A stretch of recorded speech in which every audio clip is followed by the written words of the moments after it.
Dan, just a word on China as we wrap up here. Obviously, we're watching Evergrande and the risk of any bond defaults, particularly for foreign investors at this stage. And then on top of that, we've now got this story around Chinese coal price controls. If China is making carbon-intensive industries more cost competitive, where does that leave the energy transition in Europe and the United States and the rest of the world here? Are we ultimately going to see, as we've seen with many other industries, a hollowing out in the European and the American energy complexes if China continues to subsidize its own energy system?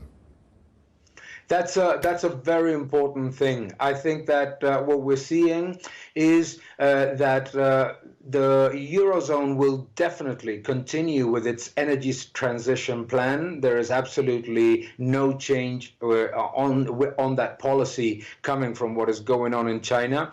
I think that the United States cannot afford to be uncompetitive in this situation. And unfortunately, there are two forces that are being created right now. On the one hand, China is subsidizing the most polluting industries, which is making them survive for longer and delaying a very necessary transition for the Chinese economy.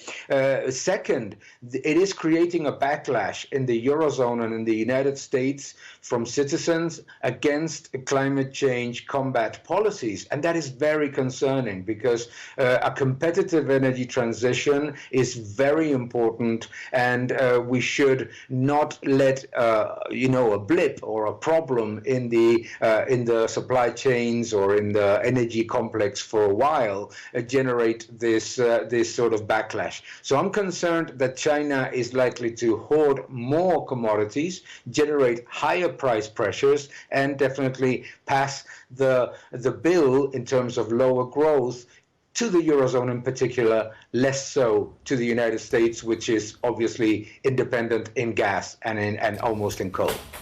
Dan, we're going to wrap up with you there, but thanks so much for joining us this morning. Good to hear your words and a lot for us to think about.